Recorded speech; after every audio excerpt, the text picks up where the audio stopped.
Hello, everyone, and welcome to the Medbay with Quantum Jump Medical. I'm Bob Harkin, and with me is Mike Spector. How's it going? It's going well. So we have a lot to talk about. A lot of news has happened in the last couple of weeks, the last month or so. Definitely since we've recorded our previous podcasts, even since we've talked about 323, there have been a ton of changes, ton of additions, updates, several events that we have attempted to take part in and have not been able to. Some of them we have taken part in and had a really good time, especially with our org mates. So, let's just get into it, start talking. I think one of the most interesting things, let's start with the newest, the most recent news that we've had come out. Some leaks, we'll say, actually it's officially on their Twitter, so we can say that it's not a leak. Animals coming out in Star Citizen, like that was a huge surprise to me that it was coming out so soon, or that they're announcing them, that it seems like they're ready or they're going to be coming out soon. So what, tell us about the animals that are coming in. Yeah, so far there are 3 confirmed animals opposed, as well as the stone bug that we already have in caves already, the little roly-poly things. But we have the Copian, which is the large cat thing that was on their Twitter. That was the video that's all over the place right now. People are trying to enhance it. It looks like a mountain lion almost. It looks fierce. It is a carnivorous creature. That's going to be in caves, and there are missions to hunt these things and collect their horns, as well as their meat. So those are really cool. Those are make caves a little bit more dangerous and a little bit more fun, in my opinion, because they're not going to be so safe anymore. You have things lurking in the dark. Well, it'll give us a reason to go into caves again, I think, because I'm going to be honest, I haven't been in a cave in probably over a year, honestly. Yeah, it's probably been, when we were doing some cave missions together for the org. Yeah. Some search and rescue stuff in caves. That's the last time I went into a cave. Oh no, I went into a cave in Pyro to check out over there. Sure. I met a really friendly guy in Pyro. He's like, hey, there's people over there. That was pretty cool. So the next one will be the birds that were shown at the end of was it the Star Citizen Live? I think it was ISC. ISC? Yeah. Inside Star Citizen, where Jared showed the birds. Now, these are called gillies. And they're about 3,000 meters in height from sea level, flying around. So we actually will have birds. It'll be interesting to see if we run into them, if they can damage ship components or even your engines. I was just going to say bird strikes. Right? That'd be pretty cool. I think the gillies had a maximum spawn of 15 in a given area. So you can see quite a bit of birds at once. And the other one that was on there that was leaked by a dev on his Twitter was the Quasar Stargazers, which are space cows. Space cows. So we finally got the space cows in. God, we've been seeing the space cows on videos for years. Basically, all you asked was, hey, did anybody find the space cows? I don't think we have had somebody find one. At least not that we've seen. Yeah, the gillies and the Corpian were not in the files of the most recent build. They might be on the build that's coming, I believe it's Thursday is the next build this week, unsure. But the cows were in the files, the previous build, so they were findable. So we're getting a little bit closer to that big sandworm now. Hey, they showed that too. That must mean it's coming soon. Right? Well, when they showed that? 2016? Yeah. At Gamescom, I think it was. Yeah, so looking forward to that. Animals in game. And I'm glad they have missions, because that'll kind of drive people to go find. I'm liking that we're seeing those, at least in the files anyway. I mean, we may not have those right away when it comes in, but at least we'll have them eventually. So that's pretty exciting. Yeah, it is also unsure if we're going to get the Corpian and the gillies in 3.23, but with the video and the files, it's looking like we could. Neither of us are evocati, so everything we're going is just what we see in the game files and what we see on, Reddit and stuff like that. We're seeing in the pipeline and all that stuff. So just what we want, what we can see, and people have said on YouTube videos and stuff. But if anybody wanted to give us evocati, that'd be great. quantumjumpmedical@gmail.com. So there have also been several events since the last time we've done a podcast. Obviously, the biggest one, the one that everybody was kind of clamoring about and then was very disappointed in, was the Idris event. We would have loved to have participated. We tried for many hours. We had a lot of our org members were watching out for it. We're trying to find the mission, but unfortunately, none of us were really able to. We did technically find it once, but it was already gone, despawned, or whatever. When we did get to the point that said, here is the Idris, it was no longer there, so we weren't able to actually see it. We did take a funny picture of a Pisces in its place, which was great.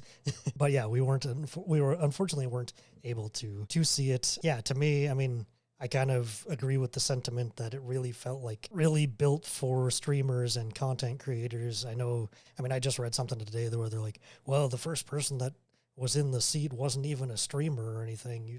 You guys aren't seeing them because they're not content creators. But I mean, look at the people who won like the Idris contest, the video contest, who were on it some of the longest times, were large orgs that had a streamer in them. And multiple times they were saying that a random person would show up and an Idris would show up in a streamer's server, which, I mean, I watched Salty Mike's content and he specifically said he had his server information up on his screen while he was streaming and looking for the Idris, and it popped up in his server. So I mean, that says all that I need to hear, that he found it because he was streaming it with his server number. Obviously, a lot of people are kind of disappointed that a majority of the people that even would have wanted to play this event didn't have an opportunity. Like, there was just absolutely no way you could even participate because it was in such a small number of servers. Obviously, the main one, the CIG devs were actually spawning them and manning the Idris. They did say they were also spawning some AI ones, but I heard a lot of the times that it was falling out of the sky or just not able to be boarded or anything when they were having those AI Idrises. And then such a small percentage of the servers that this thing was on that nobody was actually able to find it. I mean, even if you did find it, you probably wouldn't get on the server because it was probably full of everybody else trying to get on the server. Of those probably 5 servers that it was actually spawned in on. I think there's a lot of work. I think they acknowledged a little bit that they needed to do a lot of work on this, and that they would need to be able to spawn it as a dynamic event across all servers or a majority of servers if they can, which I think is the only way that it's fair to have these kind of events. I mean, I see it as them testing this kind of stuff, like the large ships, the boarding actions, all of that stuff. I totally get that, but the fact that they were giving away a $1,500 ship kind of detracts from that. In my mind, it takes away from that. It's exciting that the Idris came into the game and that people were able to see it, but the fact that they were giving away a $1,500 ship to a few people kind of really, I think, is why people have such a sour taste in their mouth right now after this event, because it was such a limited ability. Because you think about other MMOs, they have these kind of dynamic events where you're going to be able to get your armor or whatever, your mounts, where you can go do an event, but everybody has the opportunity to go do that event, no matter what server they're on or what shard they're in. It doesn't matter. They're still able to, if they want to, go participate, whereas this one was very limited. Even if you wanted to, you were very, very, very unlikely to actually be able to. Some people spent up to 40 hours trying to find this event and didn't find it. Yeah, that's kind of how I'm feeling, I guess. I don't know about you, but like winning the ship is cool, but I didn't really care about that. I wanted to just walk around the ship and look at the inside, honestly. Yeah. I just wanted to see the inside of the Idris. I could, like, when you get cool, that's a cherry on top for me. Care less, honestly. Like, if somebody was there, like, hey, you know what? I'm going to come, no weapons, no nothing. Just let me look around for a little bit, and then I'll jump on my ship and leave. That's all I really wanted to do. Just wanted to look at the Idris. And I think they've understood that, because for Invictus, there is going to be an Idris tour, similar to how they have done the Javelin tours previous years. So you'll be able to go onto the Idris and fully check it out for the 97% of people who never got to see it in game. I think people would riot. About an org. Yeah, people would definitely be like pretty pissed. But I heard of an org that had like a person in like as many servers. They had like 20 something people like in servers, not together, in different servers, just hopping, looking for the Idris for like 20 hours straight. They never even got the mission. We got the mission at least. It wasn't there, Right. but we at least got the mission. I feel like, like everybody always says, I don't really want to, say this, but like everyone's always like, oh, Star Citizen's a scam. It's really not. But this event really felt like a scam for the backers. Absolutely, yeah. It just like I said, that it really had that sour taste, and just felt like they didn't care about their community that they always talk about. And going a little bit more into a controversial topic of it, the streamer who's like, "Hey, I'm looking for the Idris," and then magically somebody spawned onto an Idris, killed the people who were owning it, and then gave it to said streamer, then disappeared. I don't think we've ever gotten any clarification about that, but I think everyone's in agreement that it was malplay. Like, it was not fair play. There's either a hacker or the worst thing that's coming out. And if this ever came to light, let me tell you, people would riot. Another big thing is people saying that was a dev's alt account. They logged on, spawned themselves on the Idris, killed the people to give it to the streamer because that's the server that he was on. If that turned out to be true and that became a thing, I don't think CIG would recover from that. And so we hope it's just the hacker. And if it was the CIG thing, you guys don't let that leak out, because let me tell you, no one's going to trust you on anything again. I mean, cool idea. The event seemed really awesome. It looked cool from the videos that I saw. But like I said, it would have been nice to just walk around. I could care less about winning it. Like I said, would have been cool. We submitted our video. The video that wanted to even feature the Idris in it, just like the other, 95% of the videos, none of them had the Idris in it. I feel like they should have had the Idris featured in a shot at least. But At least for the top. because they wanted Idris for that. Yeah, they should have been, at least have the Idris, as the Argo MPUVs, and they should have had all those Argo MPUVs just going straight out of Idris. That would have been pretty cool. Yeah. And it's funny because a couple weeks before that, I had seen a leaked video of somebody walking around the Idris, and that actually got me really excited about multi-crew play. Obviously, I want to be on the bridge because that's cool and everybody wants to be on the bridge, but even just them walking around got me excited about like being a medic down in the med bay, deep in the ship, people running around, things happening. That got me so excited watching that leaked video, and that wasn't even with NPCs or anything. That was just one person walking around the ship, looking at all the different rooms that you could go in. Yeah. So it's funny that video got me so excited, but then the event just kind of took that away a little bit. Like, I'm still excited. Like, I'm still excited for multi-crew. Oh yeah. But that just kind of dampened it a little bit. Yeah, but be sure to check out the Quantum Jump YouTube channel once Invictus goes live and we get the tour of the Idris. We definitely will be posting a full tour of it and what we personally think about the ship. I think we could do a little cool video like that. That'll be like an exclusive video. We'll do our Bob and Mai's like personal take on the Idris. Yeah, I'm excited to see it. I can't wait. Yeah, I'm really excited to see the Idris players and other ships that are coming. Just gotta throw. I had to get that one in. Bob.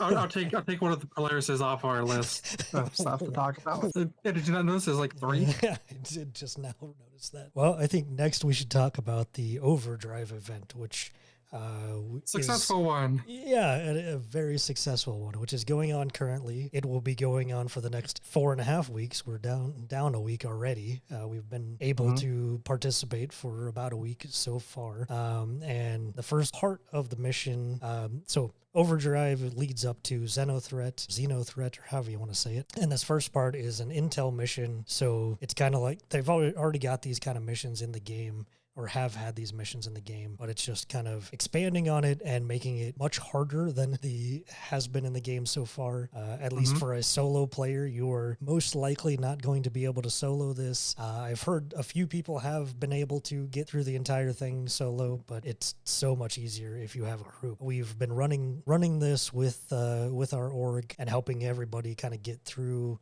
all 5 of the missions. So what it is, you go down into the bunker, you have the servers that are overheating, and you have to get the codes to mitigate that and reset it, or what. I'm not exactly sure. I didn't get to see the cooling system. Enabling the cooling system. Yeah, no, enabling the cooling system.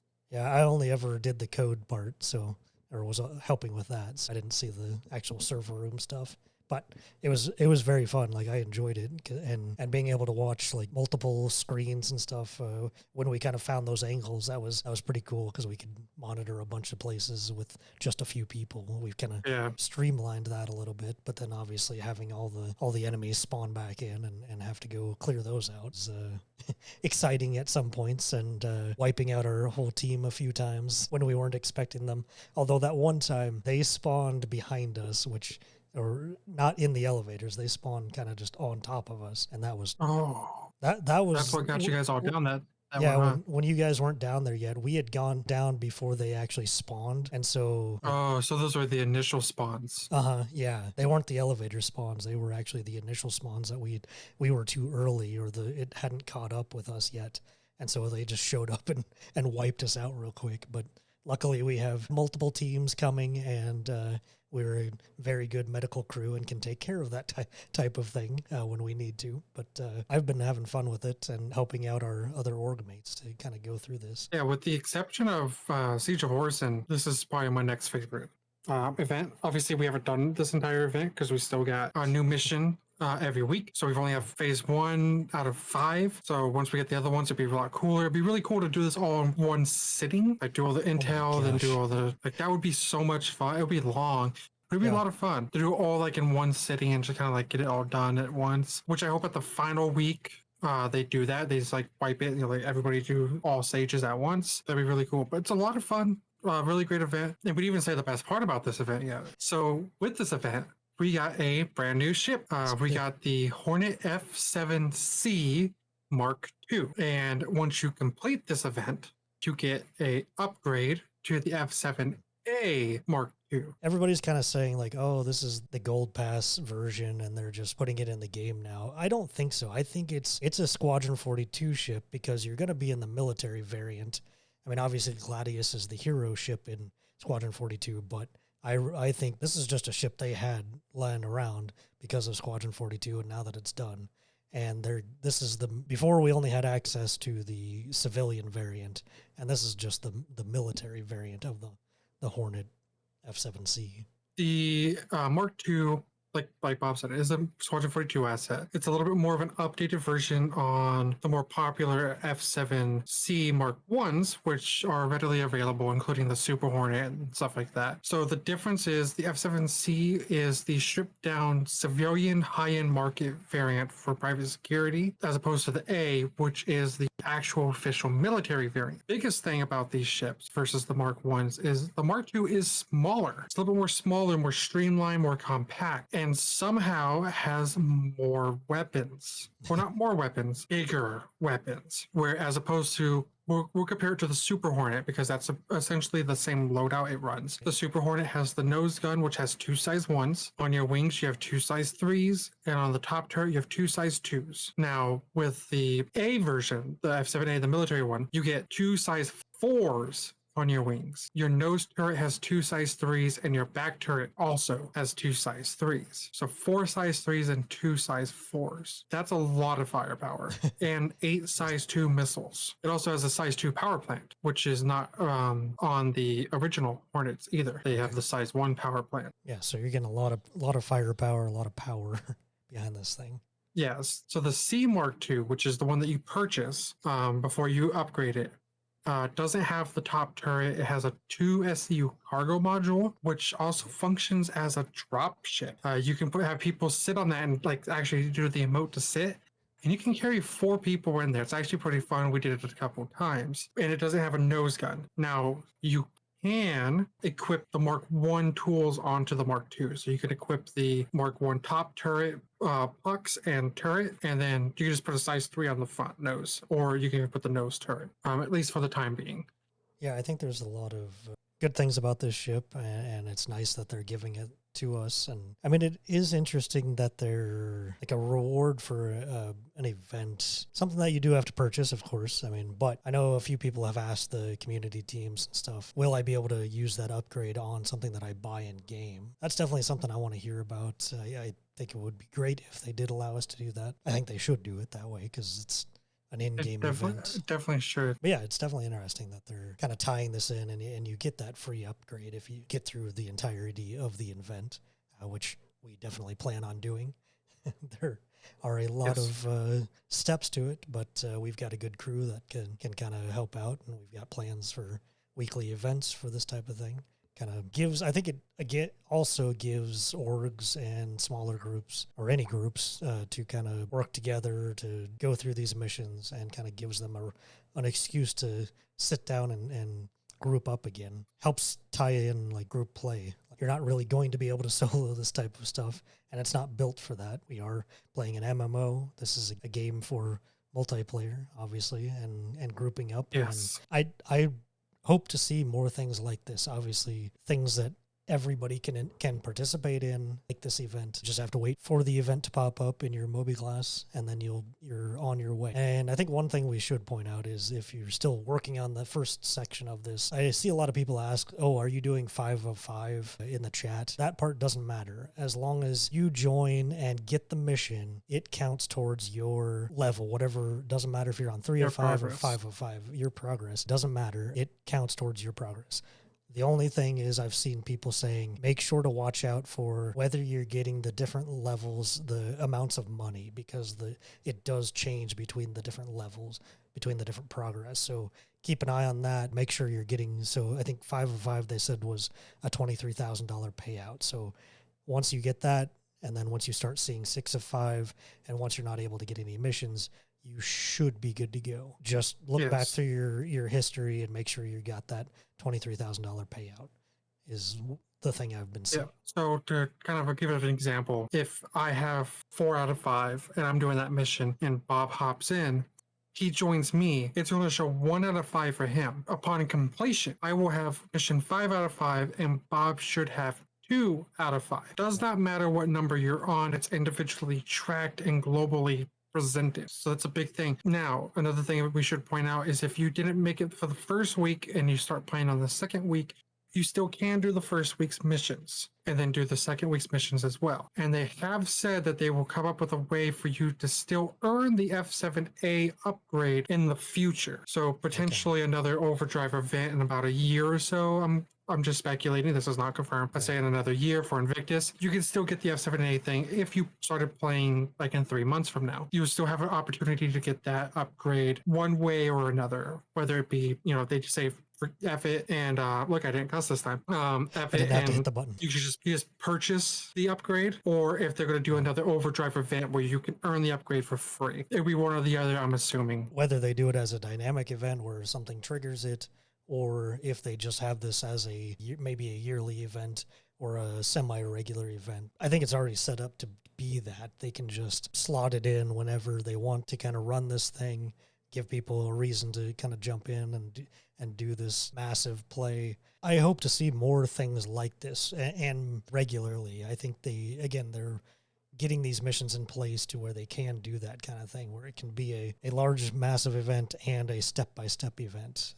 Or it'd be kind of cool if they just had a mission giver that, like, something triggers Xenothreat to come in, and you have to go through these steps of events with your org. I think this kind of plays on had that ISC where they said raids for the distribution centers. I think this is the kind of thing. You get the chain of missions, and then you have a couple buddies and you go through the whole thing with each other and finish it up. And like you said, hopefully they continue to give out the reward, which, I mean, like you said, it's an upgrade to a ship. So if you want that ship, if you want that, the look, the upgraded weapons and everything, then you go do this set of missions. You know what those missions are that you need to go do to get that upgrade. I think that's a big part of MMOs that this seems to be kind of leaning towards or moving towards as we're kind of fleshing out Star Citizen. And I think that kind of leads into they're starting to talk publicly about their plans for 1.0. Obviously, we know it's coming. We know they're working towards this, but the fact that they're already starting to talk about this.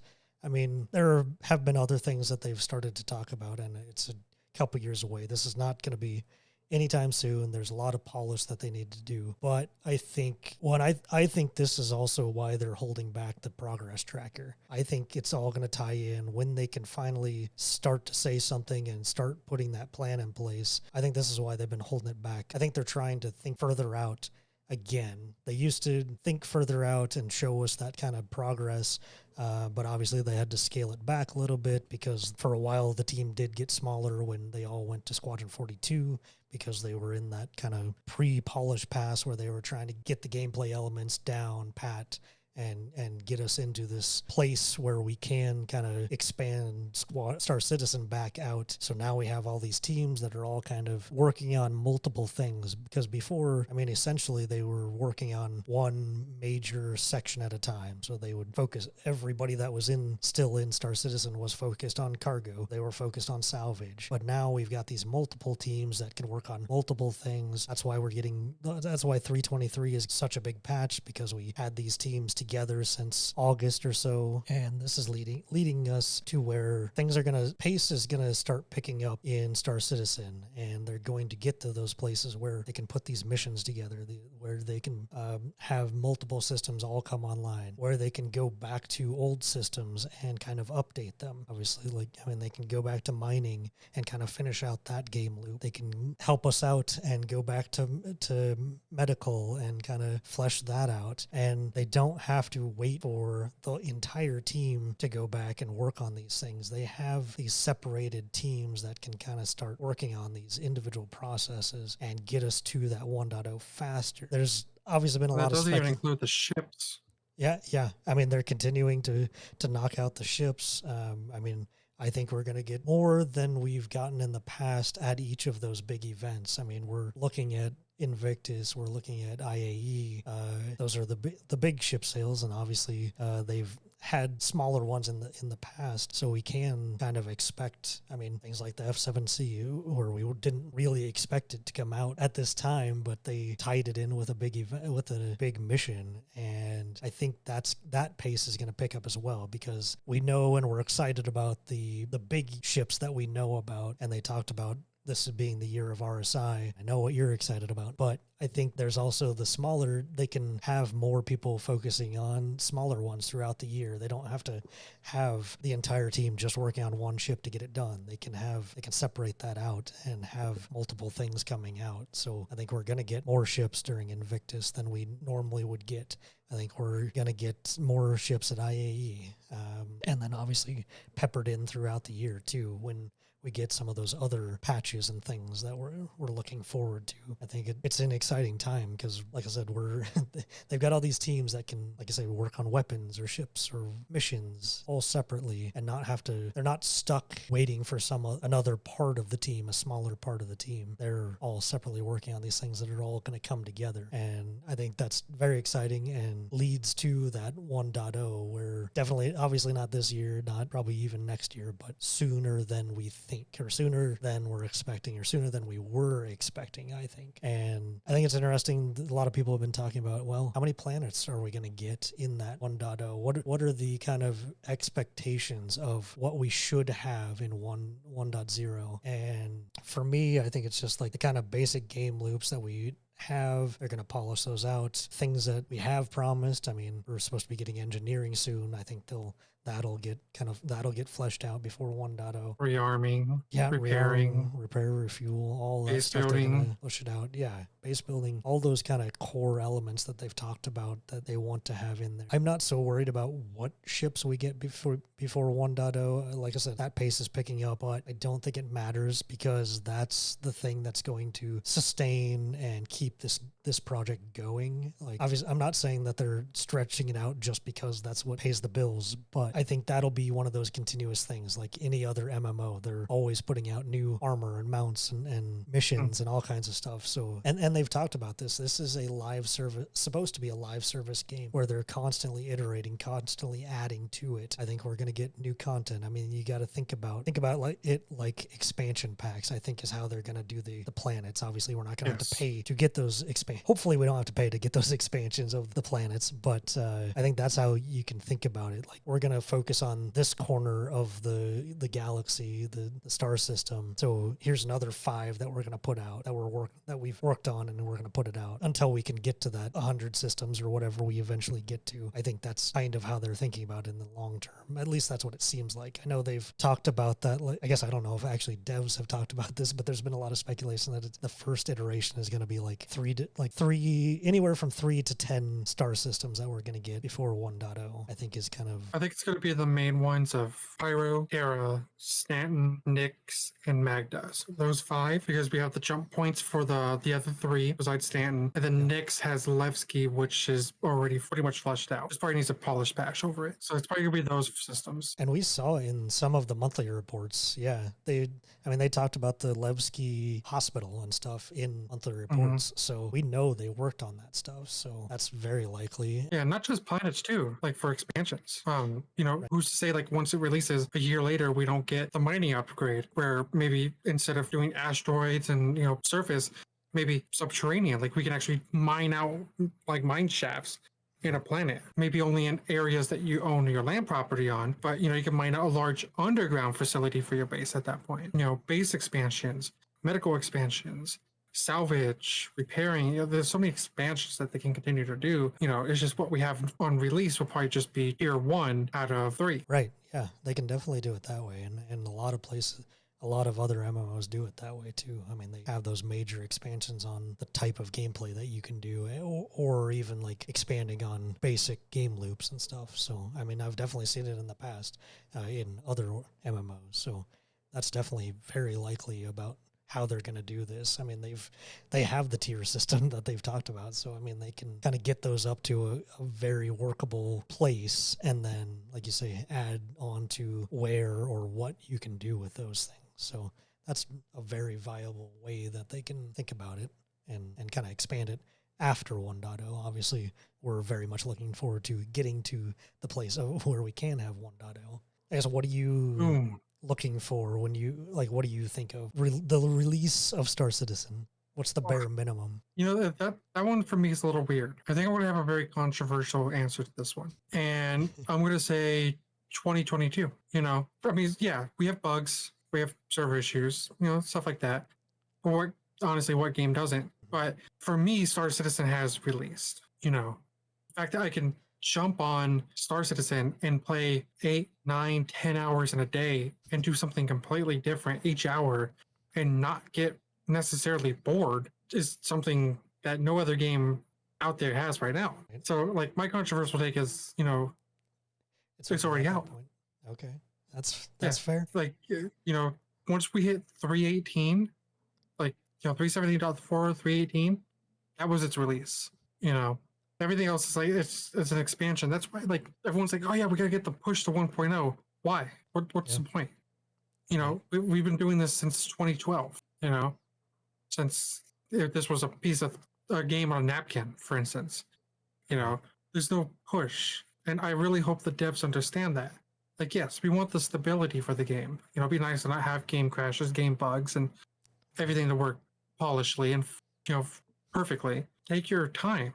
Like, if you're going to launch it in, let's say, 4 years and continue to service it the years after, does it really matter when the game really releases? The game releases when you have fun. And, I've been playing this game since 2016, and I've been having fun. So that's for me. I'm released. I'm done. Everything else is bonus.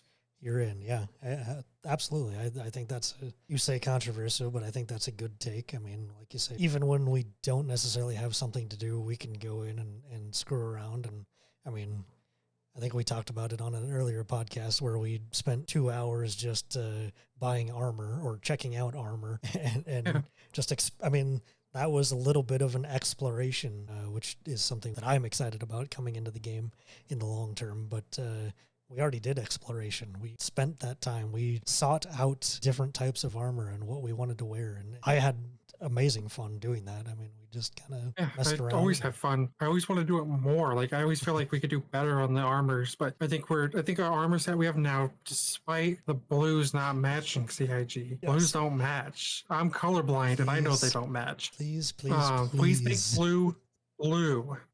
00255. That is blue. We need blue. Okay. Like, despite the blues not matching for our current set of armor, I love it. It's probably a design that we're going to continue to use even in the future. We're probably going to keep this like scheme that we have. It's always fun. And everyone's like, "Oh, hey, what if we use these arms? What if we use these legs?" It's like, we can. But I think everyone will get kind of irritated with us that we changed the armor yet again. Right. Because we changed it like 3 times in the last year. Because we did some major changes to the org. That's just how it is. Like Quantum Jump, we changed so much. We always try to make ourselves the best we can. I think right now we're finally at a point of stability. They add some new armor. But yeah, we have a great team. We have a bunch of people who are active. We have great team leaders, directors, chief executive staff, and everybody brings something special to the table. And that's what's good. Is like nobody is the same except for Creasy and Stealth. Your guys' voices are exactly the same, and it kind of messes people up. But other than that, you guys are both great. We're gonna have to put them on their own channels, so just so we know who. Yeah. I don't think Creasy has a team number yet, so we gotta make sure he's on a different team than Stealth. But yeah, like Quantum Jump, just a little side note here, Quantum Jump was built on a group of people working together, and every member does great. I couldn't do anything without the people that we have right there right now. So just a little shout out to every person, not just our staff and higher ups. Every member who walks into Quantum Jump Medical. You make everything here possible for us. Yeah, and I've loved seeing them help each other out, even when like staff, I've loved seeing them kind of jumping in and helping each other out, going through the missions, the overdrive event. I know several of our org members, not necessarily staff or team leads, that were working together, but they're helping each other out, playing the game, getting armor for each other. They're working together, which is great to see, and just so awesome that we, like you said, we have active people who are invested in helping each other and making the game fun and making it a great community. Exactly. Everyone's great. People, like Kenix, he's been around for a little bit. He's been helping out with chief executive staff role which is our highest role, for a long time now, and helping me remember a lot of stuff that I just kind of get lost on. Griff, he was there when Quantum Jump Medical was a napkin idea, and we have Bob, who just crushes it with our social medias. He helps with the website. He does all the background work for this. I just stand here and look pretty, and Bob does all this, and like Ghost, who's always out there trying to get people to go, Stealth, who's in the freaking Discord, just helping people getting uniforms. Creasy just bought a bunch of uniforms for Alexis today. Like everyone here does an amazing job, and just a little shout out to everybody. Go off track a little bit, and to hold you up a little bit, you've done a lot of work on our Abe's bot and all of that, so and built this whole thing. So everybody has their part to play and has done amazing things. So I think obviously we talked about 1.0, but leading up to 1.0, the other things that have been happening quite recently is something super exciting that they finally tested server meshing and jump gates. This is the technology that they've been working on so hard, and the thing that they've been kind of fighting with, I think, for a while, trying to get this all to work out and play out. But I think I think the dev teams are so excited that they actually finally got to test this and it's working. They put 3.23 and server meshing into the evocati test. At first, they just had the separate servers where they had 100 people on each server, one in Stanton, one in Pyro, and that test went pretty well. I think they said the Stanton server did crash, but they also had the replication layer working in this, and they said it only took a couple minutes and the server caught back up and replicated everything. The Pyro server never crashed, from what I heard. Then they also were able to finally test going through a jump gate, which is something I think we've all been looking forward to for a long time. And what this does is show them that being able to jump between servers is essentially what server meshing is that kind of holding different areas of the verse in separate servers, obviously this one being two separate systems, and then being able to transfer between the two. From what I hear, very soon some people will be testing the ability to have multiple servers in the same system. So what I heard about this weekend, maybe possibly, is that they will be testing multiple servers in Stanton, so they'll be having 100 players or however many they're going to have, but they will be separating the servers. So Crusader might be a server and Hurston might be a server, but you will be able to continue to travel. I mean, you won't notice any difference, but you will travel from one server to another just by jumping from a planet to another planet. And that's what I hear is an upcoming test. And that's also very exciting because that also will help server stability and it will help to have more players in one area. And this is what leads to having those large ship battles because one Idris could be its own server depending on how many people are on it and how the breakdowns happen. Now, right now, it's only static servers, so they're not going to be spinning up or down. It's going to be whatever CIG sets as the different servers. Like I said, could be set to each planet will have its own server, or each system has its own server. However they want to break it down in the moment, and obviously is still doing testing. But this leads us. This is the next step on that continual progression towards getting to the dynamic server meshing, which is kind of the end goal. That's where they can, like, if there a bunch of people go to Orison all of a sudden for something like Siege of Orison, and there's a bunch of enemies and a bunch of players that want to play this, it'll split up at least one or multiple servers even that just host Orison. That's the ultimate goal, obviously, and it kind of looks for where are we struggling, where do we need more servers to kind of handle the load, and it spins those servers up and down however it needs to. So if it doesn't need, if there's nobody on Microtech but everybody's at Orison, it'll shut down Microtech and put all the extra servers onto Orison. Or if one person ends up going out to Microtech, it'll spin that server back up or that instance back up to where it's actually putting that back in the game. So we're far on the way of the progress of this thing that we've been kind of waiting for and looking forward to, and the things that they're putting those things in place that we need to get to in order to make this a stable game for 1.0 and that future proofing and all that stuff. But it just makes it better for everyday gameplay that we are currently in and want to do. And it's going to make missions better. It's going to help us out. It's not the end all be all of, I mean, there's a lot of optimizations that they can do and still need to do and graphics and all that stuff. But this is that next step on the progression. So they've been doing multiple tests. They kind of do 4-hour tests here and there, usually on like Sunday afternoon.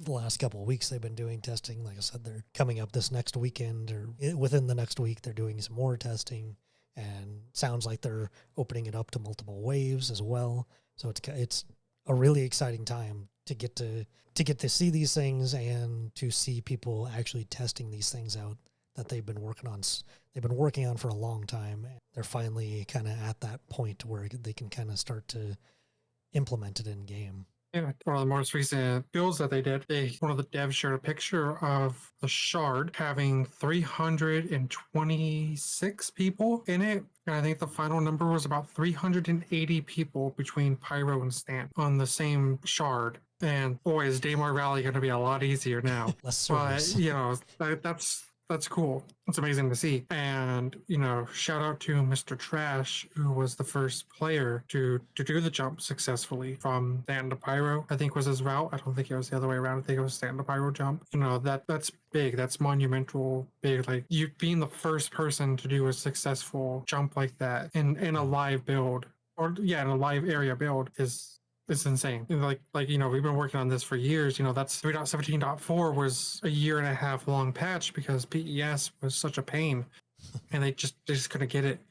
And then they finally got it, and they launched it, and they didn't have it. I remember the first like week, 2 weeks of 3.18 was awful. I think they even reverted it at one point. I think they went back to 3. Sure. 17.4 for a bit. But seeing the progression and the struggle that the devs have to do for this type of technology for a video game, because like this isn't just like a Star Citizen woohoo. This is something new in the gaming industry. Yeah. The scale they're doing this at. Like, yes, server meshing has been done previously, but nowhere near like this. Once we can get to the dynamic server meshing, it's a lot bigger Yeah. thing than we think. I mean, that is a thing in networking in general, but it's not something that's been done at this scale on something this graphically intense in an MMO like we're seeing right now. It is a big deal. I mean, certain parts of this have been done before, but not in this way, I guess. It's a totally different thing for the gaming industry. And for people who may not know, what we're talking about with like a jump to a system, maybe you're watching this, you maybe haven't played Star Citizen before, we're talking going from a set of 5 planets in the whole solar system. So going from our system, let's use Sol, Earth, Venus, everything, and then going to the Andromeda system. That's kind of like what we're doing here. Being able to go from a planet to a moon, walk the circumference of the moon into a completely different planet with 0 loading screens is our small step for a man. This is the giant leap for mankind. It really is. I mean, it's something that's been built into lore. I mean, something we've known about for a long time, but this is the progress to where we actually get to jump through a gate, and we're a long ways away from where we started. And this is where we're going to get those different levels of system that they talked about. They talked about it in the base building segment, to where we're getting tiers of lawfulness. We're going to get to visit different types of systems and have to figure out what that means, what that builds. But this is the server technology that we've been kind of waiting. I know obviously the devs have been waiting for and working towards. And yeah, it's just an exciting time to be in Star Citizen and to be playing. So I'm kind of excited for that. Yeah, excited is to say the least.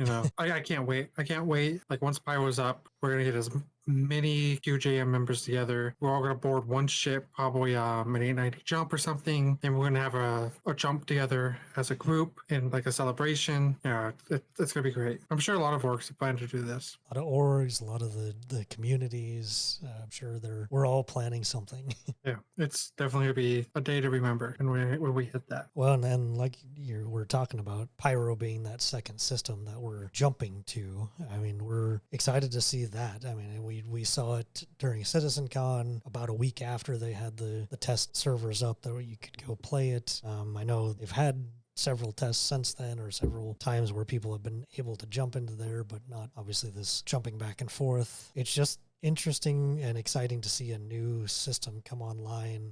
More new content for us to check out, something that we haven't necessarily seen before. A lot of I mean, it's exciting that the reputation system is coming out alongside this, where they're expanding on and upgrading it, because this will play a big part. I honestly think it's going to change the way people need to play. Obviously, right now, we've got people who just kind of murder with impunity. They pirate. I'm hoping, I don't know exactly how it's going to work. I'm hoping that even the pirate organizations, like if you're a murder hobo, the pirates aren't even going to like you. Like if you're kind of attack their station, if you're on checkmate station, if you're on checkmate and you start going around killing everybody, obviously the people on checkmate are not going to like you, and so that's going to mess with your reputation. I think people are going to have to think about that when they think, oh, I'm in the lawless system, I don't have to worry about that. But I'm hoping that kind of plays in. But I'm also just excited because I think there's a lot of gameplay that we've been talking about and planning for that we'll be able to implement just with our org. I mean, we have talked about refueling for the longest time, and that's why the Starfighter came out and had the refueling upgrade or update, and we've been talking about it since then, being able to go out and people put out beacons through the Abe system for refueling, and they can call on us, they can meet up with us, we can go to them, go to refuel them. Obviously we'll have security because we're in a lawless system, but I think there's a lot of gameplay that we've been looking forward to that's going to come in with the Pyro system, and even just the logistics things that we've talked about that we want to do once the Pyro system comes online, where we have to go find some items that we need, things like that. Exciting that we've again, it's like an expansion pack where we're going to be able to do a lot more things and explore and have some more gameplay. So I'm definitely excited for that as well. Yeah, it's definitely just like 3.23, it's going to change Star Citizen in a drastic way. And Abe's is already set up for Pyro, by the way. For anybody who's listening, Abe's is ready for Pyro, already has it implemented. So as soon as day one comes, you can get a refueling service from us, and we'll be there. So I think we should talk a little bit more about what's been going on with 323. Since I mentioned it, the EPTU, like the multiple things, the leaks, the character customization that they had on ISC. That was really cool. It looks fantastic. The best thing that I'm excited for, beards. Absolutely. We can finally have beards. I like the ability, like I have mentioned before, I believe I even mentioned on the 323 episode, a way for us to export our characters and keep them saved so we don't have to sit there and keep creating them. And that has been confirmed now. So fantastic. I like the idea of maybe for St. Patrick's Day, I can load up my character that has green hair. Maybe for Christmas, I can have one that has red and green hair or white hair. You can really customize your character. Have one for a special occasion. Maybe you just shaved your beard and you want to remove it now. Or, how you really want to play your character. Yeah, I think a lot of people have been excited about this or thinking about this. And one thing I was thinking sounded pretty cool. A lot of people have been talking about where if you're really good at it or you like doing the character customizer, you can kind of customize it for other people. Like you said, you can export it. So I think there are going to be a lot of, there's already been a lot of challenges put out. Even in the ISC, they put out multiple challenges to recreate Jared or recreated this dev. I've seen other people recreate Bronzy or recreate some of the streamers. And just somebody the other day mentioned that it'd be cool to see a website where you show off your best character creation, and I would love to see that. I'd love to see what people can come up with, and whether that's good or bad, whether that's crazy alien looking people or really awesome looking people. I'm really excited to see what people do, what people can see. I think it's going to be interesting. I think people are going to look kind of crazy at first. I think we're going to get a lot of the people playing with we have a lot of fun. Yeah, people are going to go crazy with the makeup creation at first, and I'm sure they're going to have some crazy beards and the hairdos and things. So people are going to look pretty insane at first. I think it'll kind of tone down over time, and like you say, kind of fall into the character that you want to play, and also the machinima side of Star Citizen has been strong, but I think this is just going to expand that ability even more, because you'll be able to customize those characters and make them look like the vision in your head of the guy or girl that was in the movie in your head. You'll be able to create that character and have somebody play those out, so you can create it and then hand it off to somebody like a voice actor or whatever that is. I think that's just going to expand the ability to do that, do machinima, do those storylines that we've already seen. But I think it's just going to blow up so much from here, and I'm excited to see it, because some of the movies that are already putting out are amazing, and I think it's just going to get so much better now that we have custom characters that we can kind of play with and be and become. Yeah, definitely. You can be you now, finally, right? You can be Bob. I can be Spectre. We can be people that we've imagined our characters being for years. I don't know about Bob, but I actually have a full 3-page backstory of my character and stuff. What's going on with everything, and I can finally make the character that I envisioned. For my character. It's a representation of me, and that's how a lot of people are going to do it. Self-insertion, nothing wrong with that. Absolutely. But there may be people who, if they have an old account, right? 2 accounts, one for their self-insertion, one for, I just want to have fun, be a pirate today. That's obviously not going to be a self-insertion of you, because that's not you. And maybe vice versa, maybe there's somebody who's self-insertion as a pirate.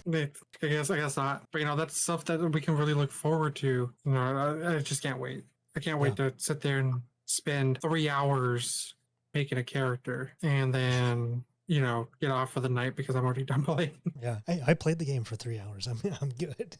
Yeah, I played it. I look fabulous. No, I definitely think people are gonna spend a lot of time becoming their characters and fine tuning and just the cool things that you'll be able to do with that customizer He's amazing. I'm glad they were able to finally show it off, and we get to see what you can actually do. And they already talked about the things that they're going to add later. It's not done either. So there'll be new hairstyles and beards and more makeup and more customization in the long run. This is just the first iteration that we're going to see in 323. So continuing with the Star Citizen, Inside Star Citizen, not Inside Citizen Live, Inside Star Citizen. The week prior to that was FPS combat. So new recoil system and patterns, new ways the weapons will work. So snipers are getting scope glint, and that's controversial. Everybody's saying it's negative. It doesn't really matter. Like, realistically, the sniper on the hill at the bunker doesn't really happen often. Right. And if it does, it now gives you, the person who's about to be one shot in the head, the opportunity to kind of fight back. And it is only when they're directly looking at you within a cone field of view. And it's a I don't small think percentage. people are realizing that. It's very, very small.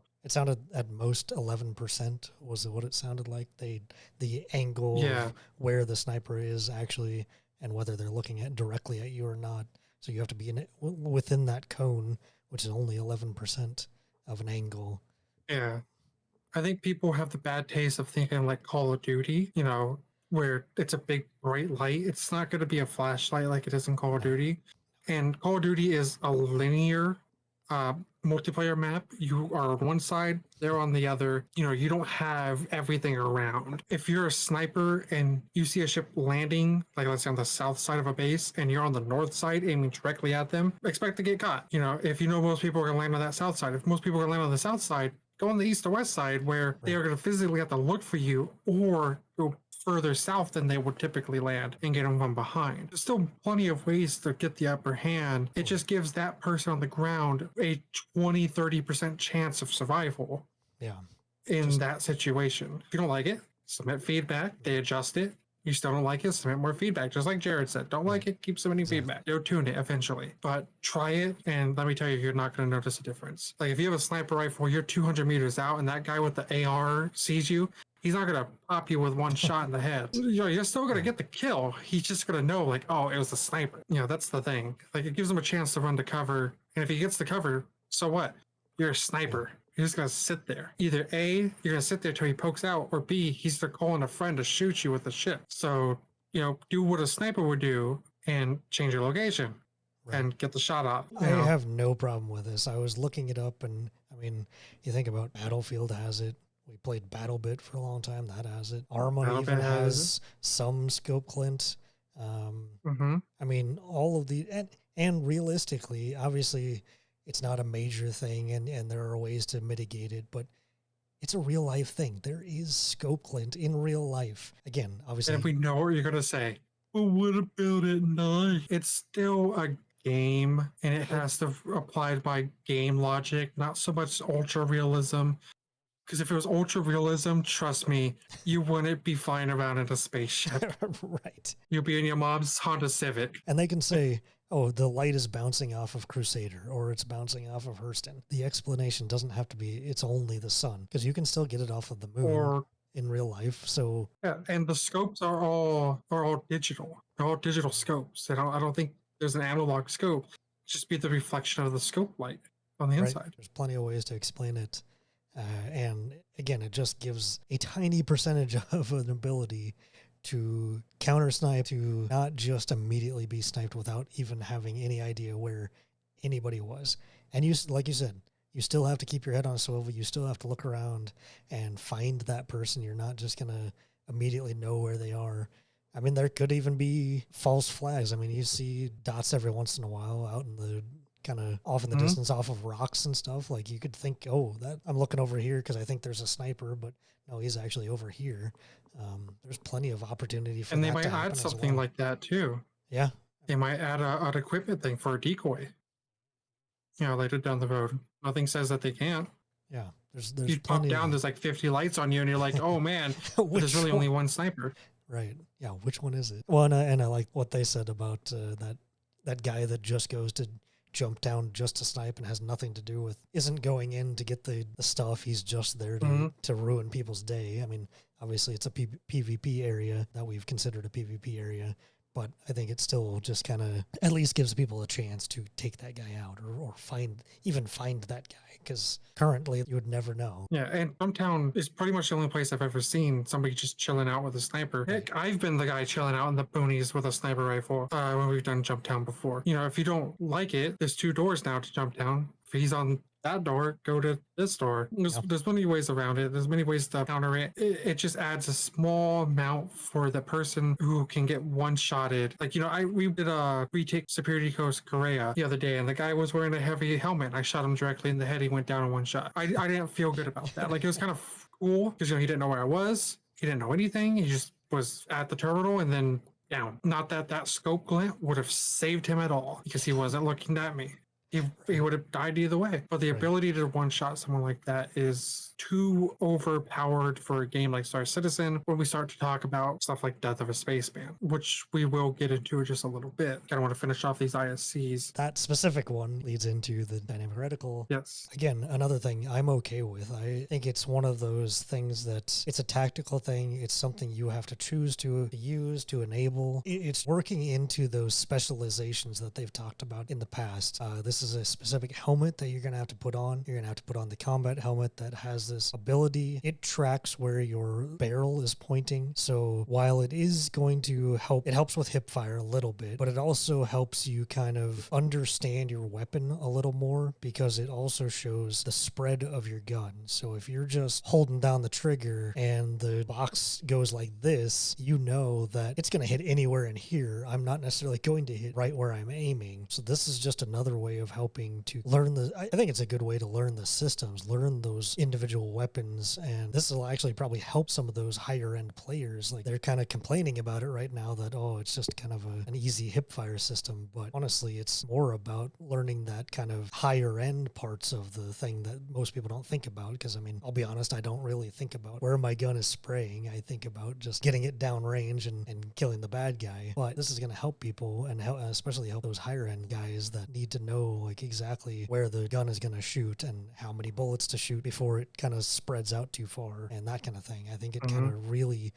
dials in and gets to that higher ceiling that they talked about when we were talking about master modes, gets us to those higher levels, higher play styles. And I think again, it's that those specializations, and this kind of helps differentiate people on your team. So not everybody's going to be a combat person that's going to have this dynamic reticle. It's only going to be your specialist, your guy that's got the ARs and stuff that are going to be doing this kind of firing. But that also excitedly leads into the other specializations that we're probably more interested in. But this is just that first step to getting there. What are you thinking about the dynamic crosshair? The dynamic crosshair, people are like you said, people are saying like, oh, it's gonna be an easy thing for hip fire, so you know, stuff like that. Those are also the same people that I've seen complain about the scope glint and how it's not realistic. Go grab a fully automatic M4 rifle, put that at your hip, and try to shoot at something. I don't care what it is. You're not gonna hit it. So even if you had a laser or a good rifle laser, get it zeroed in, put the laser right on the target, you're still not gonna hit it because that's just not how weapon recoil works. So like there's still recoil, and with the new recoil system, the crosshair does nothing. It just gives you an opportunity to, when you're looking, about a rough estimate of where your bullets are going and you know how big your crosshair becomes. It's not gonna turn it into a Call of Duty one-shot hip fire machine. You know, it's advancement technology in a realistic setting. So I'm okay with it. You know, like me personally, I care less if it's there or not. It's not going to affect me as a player, somebody who's played a lot of FPSs. It's not going to affect me when I go and get somebody who's never played an FPS in their life and giving them like a slight advantage. And that's the thing, is that it's not there to give somebody an advantage over another, because everybody has the opportunity to run it, or they can run these other specializations. And I think that kind of leads into the one that we're excited, and we've kind of already done some speculating. Like you say, we kind of overthink things, and obviously we're excited about, they've already kind of announced that there will be a medical variant of helmets. We're just excited about what that entails. I mean, they've not really talked about exactly exactly what that means, but we're assuming that it's going to be something like you'll be able to see vitals from far away. You won't have to pull up the med gun to see that. But like you say, we've also been speculating about things we would like to see. And I mean, you guys were talking about it the other night. I think it was such a good idea that I would definitely like to see it. So at the bare minimum, the medical helmet needs to, when I have my rifle, I can turn my head over to my right, see the person, and get an instant vital summary, similar to if I was aiming a med gun. That needs to be the bare minimum for a medical helmet, in my opinion. What would be awesome is if, let's say I'm in a party of 6, me plus 5, and I think 5 should be the maximum for this, because it's 6 people, and that would be a perfect fire team. And anything higher than that, like, you can adjust it. So in your party, it's your 6. Obviously, I know my own vitals because I have my little man in the corner. But I want just a bar, like a little heartbeat bar that's blue, has their name above it or in it, up in the top left corner of my field of view where the chat would be. And it has all 5 of my members. And when somebody gets injured, it can turn yellow. If they're downed, it can turn red. And if they're dead, it can just gray out, like if they're respawning. But that gives me, when I'm in the firefight, I can glance up just a little bit, like, oh, Bob is yellow. He needs healing. I can then immediately disengage and go heal him and communicate that with my team. Now if you're in a group of, let's say, 12, allow us to customize this on our mobi-glass. So I can go to my mobi-glass, I can be like, I want Bob, Kenix, Ghost, Stealth on my fire team. Everybody else on the other person's fire team, they select them and it pops up on your helmet, on top of being able to look at them and get the vitals immediately. It's like, yes, it's not going to tell me exactly what's wrong with him in that bar. Just say Bob's injured. I have to look at him. I can see, oh, he has an arm injury or a leg injury. Let's say he has leg injury, but we're in a stable firing position. I'm not worried about that right now because he's okay. But if he has an arm injury and we're long distance shooting, I may want to tend to that because he can't aim very well. And I think that's kind of like the stuff that needs to be on there, or like I would like to see. I think that's something we're looking forward to. Obviously, we've already kind of got those specializations, but this just kind of gives us those extra abilities. And yeah, I love that idea of being able to pin different people into that system. And like I was saying the other night, they've already kind of got that system to where, I mean, you can ping targets and like pin targets and number them. It's basically the exact same thing, but it would just be showing up in your visor. And like you say, maybe you're more likely, it'd be easier to set up in your mobi-glass to where you can show who in your party you want to be in your fire team or your small squad. This is going to give that a reason to use these different specializations. Obviously, we've only heard of a couple of them, assuming that there's going to be like a specialist sniper kind of helmet. Maybe has a built-in like binoculars into it or rangefinder. Yeah, and I'm sure there's going to be a mining helmet. There's going to be engineering, environmental and engineering. So all of these things. Pilot. Yeah, I think that's definitely going to be one. That's a given. We have those now. These specializations, and like I say, we're excited about or thinking about the medical one because that is something that's on a normal squad or fire team that you would have in other games and in real life. You would have a medical person and they would be able to take vitals and all that stuff. And this would just be that extension of that. And like I say, we don't need full information until we actually go and look at that person and then figure out what they need. And like you say, being situationally aware, I think is important as well. Like you're saying, knowing, do I need to disengage right now or not? Just by looking over at somebody and being able to make those decisions, I think is very important. And I think the entire reason that they're doing these specialized helmets, I think from my point of view, that seems to be what the devs are doing and why they're kind of breaking these things out. And yeah, I think there's just a lot of things to look forward to and a lot of things that a lot of abilities that we'll get going into the future with these specialized helmets. Now, one thing I just now thought of, which I think that would be pretty cool, is instead of making the helmets specialized, like, a dedicated medical helmet, yada, yada, let's have the standard helmets we have now, and you can attach a chipset to the helmet that changes it from A to B. So I can wear or CMKX Arctic helmet, which is the helmet that we have for our uniforms. I can put a medical chip in mine, and Bob can put an engineering chip in his.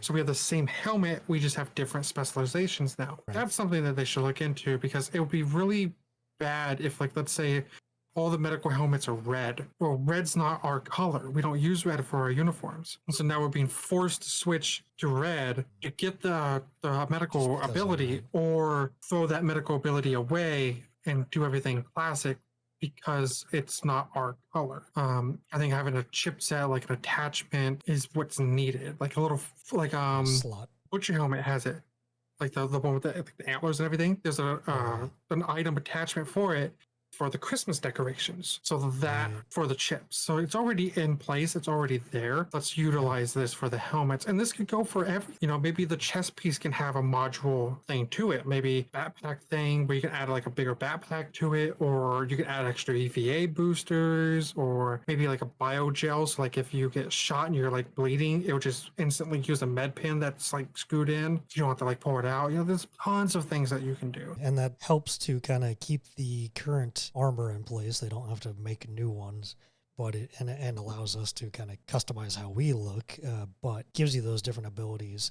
And again, that situational awareness and things, if you need to switch on the fly, you'll be able to, like, we need a sniper up on the ridge, but so go ahead and switch out your specialization, your helmet, so you can jump up there and do that long range just swap your chips. Sniping. Yeah, I think that would make a lot more sense. We already have the chips too. Use the Tiger Claws as the thing. You just put it like the back slot of your helmet, like Master Chief it. Like pull it out. Okay, here's my medical chip and here's my sniper chip. I'm good to go already. Give it a process time of like like an animation. So they can't just do it like instantly. But I think that would be pretty cool. I'm excited to see where this goes and all the different ones and what those abilities are going to be. So I hope they just continue showing us and we get to start playing around with them. That's what I'm excited about, especially starting with that dynamic crosshair, but getting into the medical and all the other ones. Fun to see. So we have talked a little bit about it a couple times where we mentioned it, but in the Lore Makers community Q&A, which was released today, there was a death of a spaceman question that was answered. The question was, and I don't have the question up right now, I'm just going based on memory, is when you die and you get a new you, are you able to change your gender? That was the question. And like how much of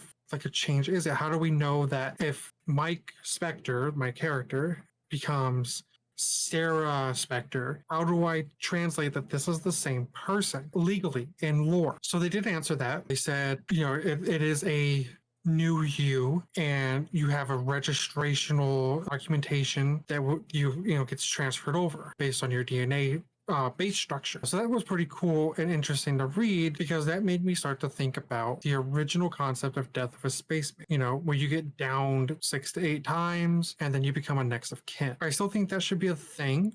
They should keep that in place. But if you get down and somebody medically comes up and rescues you, you're good. Maybe you have some scarring, maybe you have a permanent tier 3 chest injury because the injury was just horrible and you just have to kind of like live with that now. But if nobody comes and saves you, like let's say you're in the middle of pyro and nobody can get to you, like whatever it may be, maybe you're kidnapped and dragged and you run out of your timer and you regenerate, that is when you become a new you and your base DNA structure is moved to a new body. So you're still the same person. I still think there should be a significant cost loss for that, because that doesn't sound cheap, making a new body. So let's say you lose X amount of money, make it, let's say 150,000 UEC as an example. You use that money to create a new you. Maybe some of your reputation drops down a little bit because like, oh, this person died. Like we don't really want them to do these higher missions with us, like for certain factions, not everybody, and you just continue on until your 8th death, your 8th new you. At your 8th new you, and I keep using quotations because it's still you. Your 8th one is when you come your next of kin, and that's when you lose a significant amount of money for inheritance. You lose significant amount of reputation, everyone, because your father or your mother was with that that group, so since you're their kid, you get a little bit of street cred, but not enough to where they're going to give you the high end mission. So like, oh yeah, your father was 100% with us, so you're going to get like 30% as a thank you to your dad. And I think that version of Death of a Spaceman I like a lot better. You know, obviously the new you may have deformities. You know, maybe an arm didn't regenerate properly because that's where you were injured really bad. So you lose that arm. Now you got robo arm. You know, there's so much stuff you can do, but I like it better than the fact of if you're downed, you lose a point. Now it's if you regenerate, you lose your point. I was just watching something today that somebody mentioned something, a good, interesting idea, and I don't know, in lore it'd be kind of hard because you'd have it on your Moby class, but they were talking about the more regenerations, you start to forget some of your like markers, so like your exploration that you've done, or maybe it is like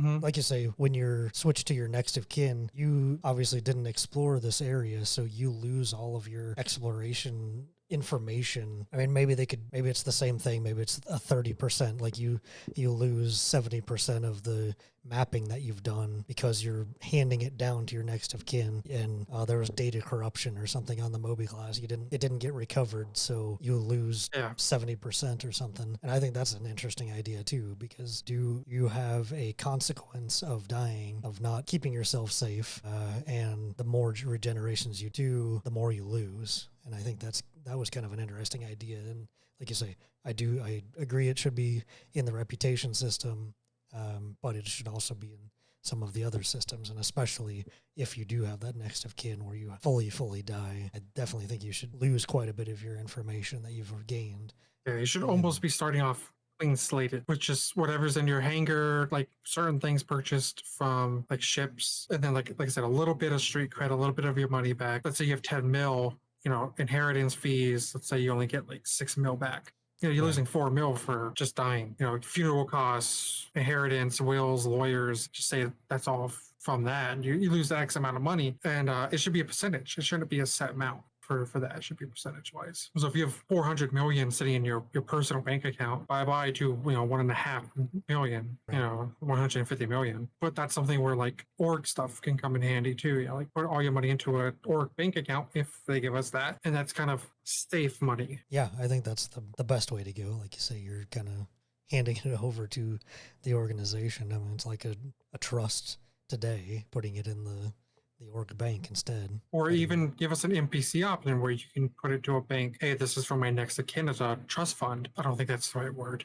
But is it? Yeah, okay. So like when you become let's say I put 200 million into that, I can never touch that as my character. Once my next of kin comes up, they get the inheritance and they have access to that money that I stuffed away for them. So you can put money away for the inevitable next of kin. You just can't touch it as the character that puts it in. So then if your next of kin's like, hey, I take that 200 million, I'll put 100 million back into that fund and not touch it. Then when they die next of kin, they can pull that 100 million out. You know, like stuff that would be pretty cool, because then again, you're trusting the banking system to like hold these funds for you. And I think that would be a interesting way to go. I think there's a lot of things they can do with that Death of the Spaceman, and a lot of lore behind it anyway, but I'm interested to see where it goes. And like I say, I think we need to get some of those systems in place, like the org banks and the org hangars and all that, to where we can kind of start playing around with that and entrusting our org to do more of those things.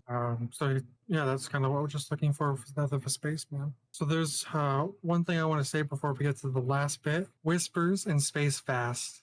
RSI Polaris Sails. Guardian of Stars. Little haiku about the Polaris. And now I can pull the last Polaris off our list. Is one thing I want to say. I think summer is the earliest that we're going to see. I'm thinking more like IAW, but IAE. Closer to IAE, where they're going to release the Polaris. I know a lot of people have been super excited and seeing that. I think they just started in interior, or they're they're in the middle of like interior. Oh, the interior is almost done. They just started live for the interior. They just started.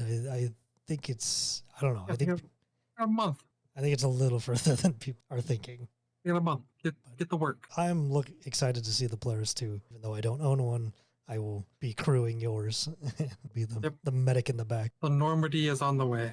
So I think we're on our last Ibit topic now before we get to our ship review. We had one before. We are going to be relaunching it again, but we have a website, quantumjumpmedical.com. We've been working on it for the last week and a half, 2 weeks now. Still a lot to do as we go forward, but we do have a lot of the basics up there, and I think I have 2 or 3 more pages to go. And with this, we will have some extra side projects that will be up on the website. I know I mentioned to Bob an idea that I had for a thing in verse that we can use. I don't want to say what it is yet because it's going to be a surprise.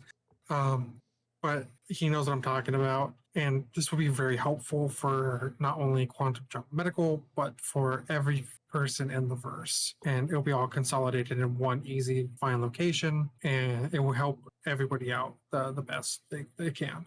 Yeah, I think it's important that we've got all of our tools, all of our contact information, all of just what Quantum Jump is about.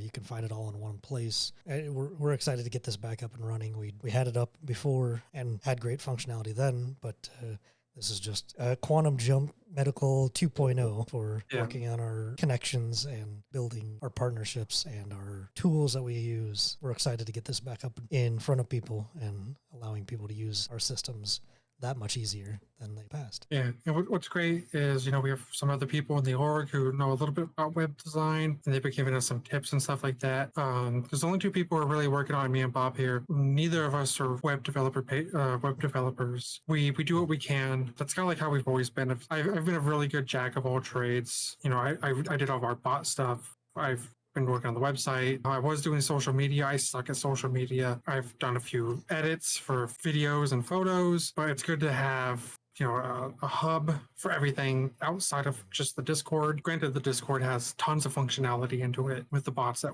I've developed, and the website is just kind of like another tool for us to use and a tool for you to use to learn more about the org and see why we've been around for so long and why we're a top tier medical organization that constantly pushes the limits. Like as soon as they said medical helmets, we were deep in speculating about what these medical helmets can do. CitizenCon, I go back to this every single time. CitizenCon, I remember seeing the fire in the reclaimer and looking at Bob and saying firefighters.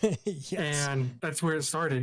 We see these things, we theory craft, like everyone theory crafts. Like we're not saying that we're the only ones who do this. We go in depth for our personal use, and we have multiple outlets. So like, hey, is it going to go this way, that way, that way, that way, that way, or that way? We have an answer for all of that, and we're prepared. And we've been doing this since day one. So, if you love the theory craft and you love to get ready and over plan for stuff, this is the org for you.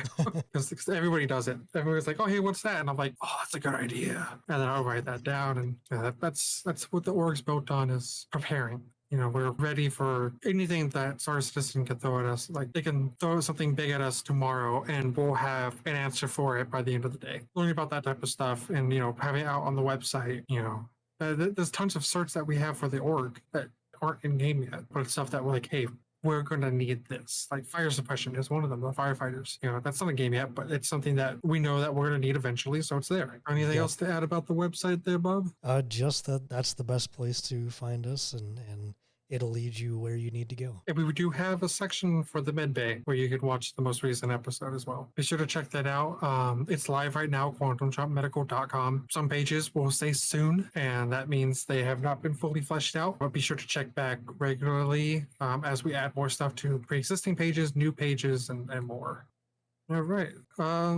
So that's it for all of our lists. So in traditional fashion, we have the wheel. Every single ship in the game, we're going to spin that wheel. We're going to talk about the ship. Hopefully it's not a snub ship again, because we've had too many of those. But we're going to talk about the ship and give it a rating based on our personal preference of how we personally see it and you would use it, and how the org would see it and use it. And remember, everything here is all personal preference. I have gone ahead and added the Mark IIs into the list as well already. So hopefully we don't get one of those, because we've already talked extensively about it. I can just see that happening. I can see it happening too. And we have the, ooh, what's this? Oh, we have one that's not in game. We have the Stinger Vanduul Fighter. So let me go ahead and pull up that. It's a heavy fighter. Oh, okay. It's that big, like, looks like the wing of the carrot. Interesting. I don't think I know anything about. I haven't done too much in the alien side of things, to be honest. So this is a Squadron 42 ship. Currently has never been for purchase in the PU.